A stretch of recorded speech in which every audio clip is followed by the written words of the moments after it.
কি ব্যাপার সোনিয়া, তুমি ফ্লোর পরিষ্কার করতেছো কেন? ওঠো ওঠো ওঠো। কি ব্যাপার, আমি তো কিচ্ছু বুঝতে পারতেছি না। তুমি কি ভুলে গেছো যে তুমি প্রেগনেন্ট? তুমি এই প্রেগনেন্ট অবস্থায় এসব কাজ কেন করতেছো? ফ্লোর কেন পরিষ্কার করতেছো?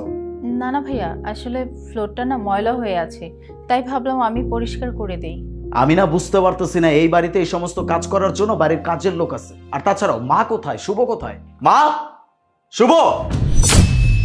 কি ব্যাপার, এমন চিল্লাচিল্লি করতেছিস কেন? চিল্লাচ্ছি কি সাধে? বাড়ির বউ সে প্রেগনেন্ট অবস্থায় বাড়ির ফ্লোর পরিষ্কার করতেছে, আর তোমরা বাড়িতে বসে বসে কি করতেছো? আমি তো এটাই বুঝতে পারতেছি না। আমি তো ওরে বলছি যে বাড়ির কোনো কাজ করার দরকার নাই, বাড়িতে কাজের লোক আছে, তারপরে ও বলে ওর নাকি কাজ না করলে ভালো লাগে না। তাতে কি আমার দোষ? হ্যাঁ, মা তো ঠিক কথাই বলছে। তুমি অযথা মার উপর চিল্লাচিল্লি করছো। আরে বাবা, একটুই তো কাজকর্ম করেছে তাই না? আর একটু একটু কাজ করলে এটা ভালো, তার জন্য ও ভালো থাকবে, এতে সমস্যা কি? আর মা তো বললোই, মা কখনো ওকে কাজ করতে বলে না, ও ইচ্ছা করে কাজকর্ম করে। আর এখন ও যদি ইচ্ছা করে কাজ করে, সেটা কি আমাদের দোষ? তুমিই বলো।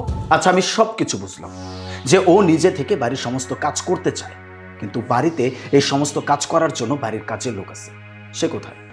কাজের লোককে তো আমি কাজ বুঝিয়ে দিয়ে আমি রুমে চলে গেছি, এখনো কোথায় আছে আমি কিভাবে বলবো? আমি জানি বাড়ির কাজের লোক কোথায় আছে আর কি করতে গেছে, সবকিছু আমি জানি। এই বাড়ি থেকে যখন আমাদের বাড়ির কাজের লোক বের হচ্ছিল, তখন আমার সাথে দেখা হয়েছে। আমার না ভাবতেও অবাক লাগতেছে যে তোমরা দুইটা মানুষ আমার সামনে দাঁড়িয়ে এতক্ষণ যাবৎ মিথ্যা কথা বলে যাচ্ছ। তোমরা দুইজন মিলে বাড়ির কাজের লোককে বাড়ি থেকে পাঠা দাও, আর তারপরে বাড়ির সমস্ত কাজ সোনিয়াকে দিয়ে করো। কেন মা, এরকমটা কেন? তোমরা খুব ভালো করে জানো যে ও এখন প্রেগনেন্ট। এরকম অবস্থায় একটা মেয়ে মানুষের এত ভারী ভারী কাজ করা যাবে না। মা, তুমি তো নিজে একজন মহিলা মানুষ, তুমি তো জানো প্রেগনেন্ট অবস্থায় একটা মেয়ের কি কি করা যাবে, কি কি করা যাবে না। তাহলে তুমি তোমার বৌমার সাথে এমন আচরণ কিভাবে করতে পারো? আমি না বুঝতে পারতেছি না মা। তুমি না মায়ের জাত, তুমি না এই সব কিছু বোঝো।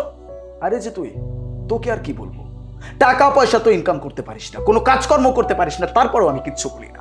বাড়ির সমস্ত খরচ আমার টাকায় চলে, তারপরেও আমি একটা কথাও তোকে বলি না। আমি সব সময় বলি নিজের পায়ে দাঁড়া, কিছু কর। কে শোনে কার কথা? আরে মা না হয় তোর বউয়ের সাথে অন্যায় করতেছে, তাই বলে তুইও করবি? নিজের বউয়ের হয়ে তুই প্রোটেক্ট করতে পারতেছিলি না, প্রোটেস্ট করতে পারতেছিলি না? আরে ওর গর্ভে যে সন্তানটা আছে, এই সন্তানটা কার? ওর একার নাকি তোদের? তোদের দুজনের সন্তান। আর মা, ওর পেটে ওর গর্ভে যে সন্তানটা আছে, সেটা কিন্তু আমাদেরই বংশের প্রদীপ। আজ বাদে কাল এই সব কিছুর কারণে যখন এই সন্তানের কোনো ক্ষতি হয়ে যাবে, তখন ক্ষতিটা কার হবে? ওর একার হবে? এই পুরো বংশের হবে। আমি আমি ভাবতে পারতেছি না, আমি অবাক হয়ে যাচ্ছি। থাক ভাইয়া, আর কিছু বলতে হবে না। আমি না মাকে অনেকবার বলেছি যে এই মুহূর্তে আমার কাজ করতে খুব কষ্ট হয়। এখন আমি নিচু হয়ে ফ্লোর মুছতে পারি না, এত কাজ করতে পারি না। এই অবস্থাতে আমারও একটু বিশ্রামের প্রয়োজন। কিন্তু মা কখনই আমার কথা শোনে না। আচ্ছা, এই সন্তানটা কার? এই পরিবারের একজনই তো। আজকে ওর যদি কিছু হয়ে যায়, ক্ষতিটা কার হবে? আমাদের সবারই তো হবে। কিন্তু মা সেটা বুঝে না। আর আমার হাজবেন্ডকে কি বলবো? আমার হাজবেন্ড যদি আমার কষ্টটা বুঝতো, তাহলে আমার এত কষ্ট লাগতো না। সন্তানটাকে আমার একা। আচ্ছা, সে কি পারতো না মায়ের কথা না শুনতে? কিন্তু সেও তার মায়ের কথা শুনে আমার উপর এরকম অত্যাচার করেছে। এটাও তো এক ধরনের অত্যাচার, নির্যাতন। থাক বৌমা, আমাকে আর লজ্জা দিও না। আমি বিষয়টা বুঝতে পারছি। আসলে আমাদেরই তো বংশপ্রদীপ আসতেছে, তার ক্ষতি হলে তো আমাদেরই ক্ষতি। আমিও তো 2 সন্তানের মা হয়েছি।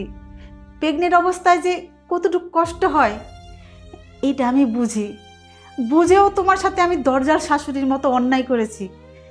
আমি কাজটা ঠিক করিনি, তুমি আমাকে মাফ করে দাও। ভবিষ্যতে আর এমন হবে না। বৌমা, আজকের পর থেকে সংসারের যত কাজ আছে সব আমি করব, আর তুমি তোমার সন্তানের দিকে খেয়াল রাখবে। হ্যাঁ, মা ঠিক কথাই বলছে। আসলে দেখো, তোমার তো অনেক বড় অন্যায় করে ফেলেছি, এটা আমাদের করা ঠিক হয়নি। আর তোমার গর্ভে তো আমার সন্তান, আমি আমার সন্তানের কথা চিন্তা করলাম না। দেখো, আমি ভুল করে ফেলেছি।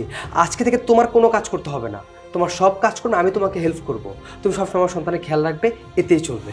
আর ঠিক কথাই তো, আমি কোনো কাজকর্ম করি না, এতে আমার সন্তানের ভবিষ্যৎ কী হবে? আমি তোমাকে কথা দিচ্ছি, আজকের পর থেকে যে কোনো একটা কাজ হোক আমি করব। আমি আমার নিচে পায়ে দাঁড়াবো, আমি আমার সন্তানের ভবিষ্যৎ নিশ্চিত করব। প্লিজ তুমি আমাদেরকে মাফ করে দাও। থাক মা, আমার কাছে আর এভাবে ক্ষমা চাইতে হবে না। আপনি তো আপনার ভুলটা বুঝতে পেরেছেন। এখন আমার সন্তান সুস্থভাবে এই পৃথিবীর আলো দেখবে। আর ভাইয়া, আপনি শুধু শুভর ভাইয়া না, আপনি আমার নিজের ভাই। আজকে আপনার জন্য এটা সম্ভব হয়েছে। যাক, আলহামদুলিল্লাহ, অবশেষে আমি হয়তো সবাইকে বোঝাইতে পারছি। তোমরা যে বুঝতে পারছো আমি সত্যি অনেক খুশি হয়েছি। যাই হোক, এখন এত কথা বাড়ানোর কোনো দরকার নেই। এই যে তুমি এতক্ষণ যাবত এই কাজগুলো করতেছিলে, এগুলো কিচ্ছু করার দরকার নেই। আজকের পর থেকে কিচ্ছু করতে হবে না। যাও রুমে, যাও, রুমে গিয়ে বিশ্রাম করো।